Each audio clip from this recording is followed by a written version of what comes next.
Olá, irmãos, tudo bem? Espero que estejam todos bem. Hoje, então, chegamos ao fim da nossa série de vídeos expondo a Confissão de Fé de Guanabara. Hoje nós trataremos sobre o artigo 17, mas antes eu queria fazer uma breve recapitulação dos últimos vídeos. No primeiro vídeo, então, o Caio ele trouxe uma introdução, falando um pouco sobre o contexto da Confissão de Fé de Guanabara e tratando sobre os 3 primeiros artigos que falavam sobre Deus Pai, Deus Filho e Deus Espírito Santo. Depois, houveram alguns temas que foram tratados durante a série de vídeos, como Cristo como Supremo Juiz, o sacramento da Santa Ceia, o sacramento do batismo, o livre-arbítrio, o perdão dos pecados, algumas questões eclesiásticas, como imposição de mãos, separação entre homem e mulher, votos a Deus. E no último vídeo, o Nicolas ele tratou sobre Cristo como o único mediador entre o homem e Deus.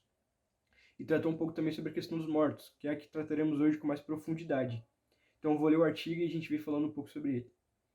Quanto aos mortos, São Paulo, na primeira epístola aos Tessalonicenses, no 4º capítulo, nos proíbe entristecer-nos por eles, porque isso convém aos pagãos, que não têm esperança alguma de ressuscitar. O apóstolo não manda e nem ensina orar por eles, o que não teria esquecido se fosse conveniente. Santo Agostinho, sobre o Salmo 48, diz que os espíritos dos mortos recebem conforme o que tiveram feito durante a vida, que se nada fizeram, estando vivos, nada recebem, estando mortos. Então esse é o artigo 17, ele trata sobre essa questão dos mortos, do tratamento que nós temos com os mortos. Então eu vou vir recapitulando cada parte do artigo e trazendo alguma reflexão sobre isso.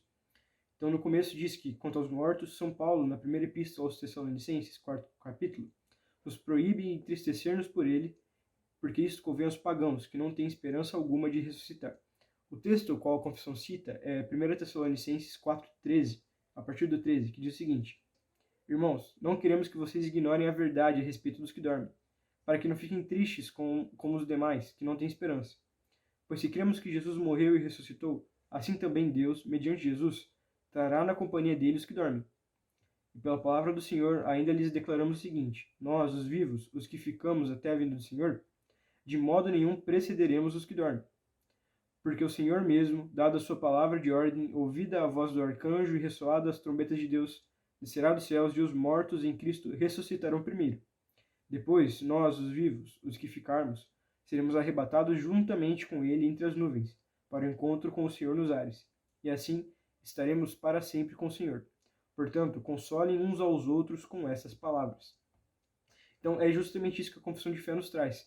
Que nós não devemos agir como os pagãos, assim como São Paulo ele vai dizer no começo do texto, mas que nós devemos agir como cristãos, que têm esperança de que nós ressuscitaremos, porque Cristo ressuscitou. Na ressurreição de Cristo nós temos esperança da vida eterna. Nós sabemos que todos aqueles queridos que perdemos durante a nossa vida, um dia nos reencontrarão, e nos reencontrarão numa situação muito melhor do que aqui na Terra.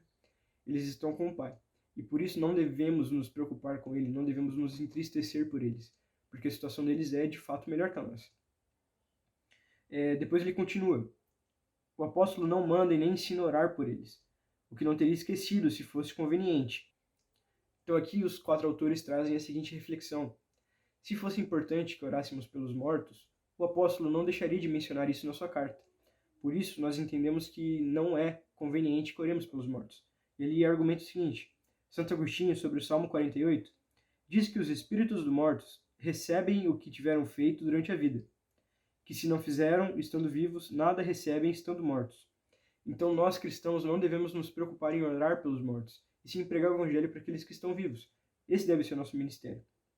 Então a confissão de fé ela termina com o seguinte trecho: esta é a resposta que damos aos artigos por vós enviados, segundo a medida e porção da fé que Deus nos deu, suplicando que lhe praza fazer em nós não seja morta, antes produza frutos dignos de seus filhos, e assim, fazendo-nos crescer e perseverar nela, lhe rendamos graças e louvores para sempre. Assim seja. Então esse último trecho ele diz sobre esse desejo de que toda essa confissão de fé, de que toda essa crença, de que todo esse desenvolvimento teológico feito aqui nessa confissão de fé e feito na vida desses missionários, tinha como objetivo gerar frutos dignos de um cristão. E é isso que eu quero encerrar dizendo, que esses vídeos e que os outros vídeos do Gerd e que toda a nossa caminhada cristã em conjunto não seja simplesmente por um amor à teologia, não seja por simplesmente um desejo intelectual de estar certo de alguma coisa. Que possamos gerar frutos e que possamos ser de fato filhos de Deus, vivendo de acordo com os estatutos de Deus. É isso que eu oro e assim peço para que possamos nos fortalecer em conjunto e que esses vídeos possam ser edificadores a vocês, não só em questão teológica, mas trazendo desejo pelas obras e trazendo desejo por viver de acordo com aquilo que Cristo nos ordena. Nós teremos então alguns outros vídeos daqui para frente. Não deixe de seguir o canal, não deixe de curtir e compartilhar esse vídeo com as outras pessoas. Estaremos trazendo alguns outros credos e algumas outras confissões, e acho que vai ser muito abençoador para vocês. É isso, que Deus esteja com vocês.